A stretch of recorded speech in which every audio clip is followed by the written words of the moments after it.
முக்கிய செய்தி. சென்னை உள்ளிட்ட 16 மாவட்டங்களில் பிற்பகல் 1 மணி வரை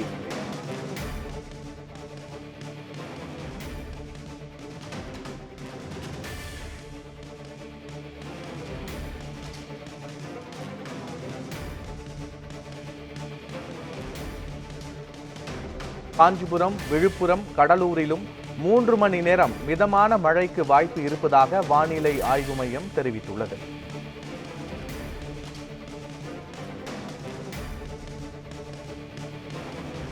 வங்கக்கடலில் உருவாகியுள்ள குறைந்த காற்றழுத்தத்தின் காரணமாக பல்வேறு மாவட்டங்களில் நேற்று முதலே கனமழை பெய்து வரும் நிலையில் மயிலாடுதுறை, நாகப்பட்டினம், திருவாரூர், தஞ்சாவூர், புதுக்கோட்டையிலும் மிதமான மழைக்கு வாய்ப்பு இருப்பதாக வானிலை ஆய்வு மையம் கணித்துள்ளது.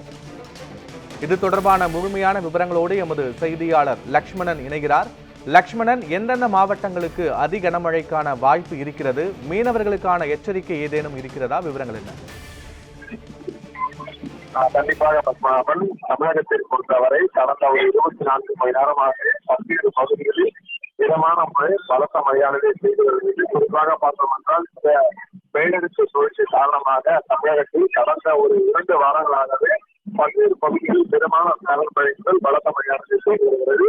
அந்த வகையில் பார்த்தோம் என்றால் தமிழகத்தில் அடுத்த 3 மணி நேரத்திற்கு 16 மாவட்டங்களுக்கு மழைக்கு வாய்ப்பு என இந்திய வானிலை ஆய்வு மையம் தற்போது தகவல் தெரிவிக்கப்படுகிறது. குறிப்பாக எந்தெந்த மாவட்டம் என்று பார்த்தால் திருவள்ளூர், சென்னை, செங்கல்பட்டு, காஞ்சிபுரம், விழுப்புரம், கடலூர், அரியலூர், மயிலாடுதுறை, நாகப்பட்டினம், திருவாரூர், தஞ்சை, புதுக்கோட்டை, ராமநாதபுரம், திருநெல்வேலி, கன்னியாகுமரி, தென்காசி ஆகிய 16 மாவட்டங்களும், புதுச்சேரி, காரைக்கால் பகுதிகளில்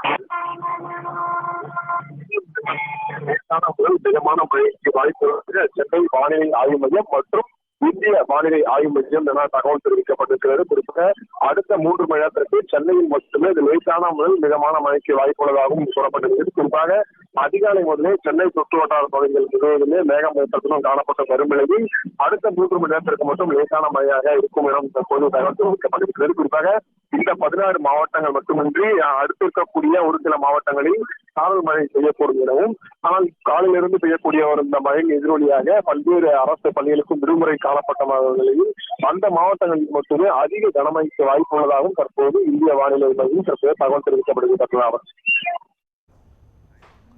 முழுமையான விவரங்களுக்கு நன்றி லக்ஷ்மணன்.